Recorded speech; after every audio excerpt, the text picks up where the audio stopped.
শুনতাছি পুরাতন বাসে নাকি নতুন কইরা পিঙ্ক কালারের রং করছে, রং কইরা নাকি নতুন বাস বানাইছে। সমস্যা কি?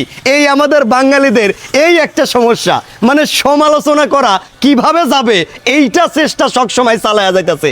আরে ভাই, পুরাতন বাস কি ফালায়া দিবে নাকি? যদি চলতে পারে, সেই বাসের যদি ফিটনেস থাকে, নতুন কইরা নতুন রং লাগাইলে আমার আপনার সমস্যা কি? সমস্যা তো ভাই এটা না, যে সমস্যা সেইটা নিয়ে তো কথা বলতেছেন না। সমস্যা হইলো এইখানে, এই বিষয়টা তো আমি ভাইবেই দেখি নাই। আমার অডিয়েন্সরা ভাবছে, বলতাছে হাশেম ভাই ধরেন কথার সাপোজ বউরে নিয়ে বের হলাম, এখন বউ গেল পিঙ্ক বাসে, আমি কি তাইলে বাসের ছাদে যাব? এই স্বপন আহমেদ ভাই না হয় এডিট কইরা বউরে ভিতরে রাইখে উপরে এসে ছাদে বসে যাইতেছে। এখন আমি আপনি কি এডিট কইরা বাসের ছাদে যাইতে পারবো? আমরা তো পারবো না।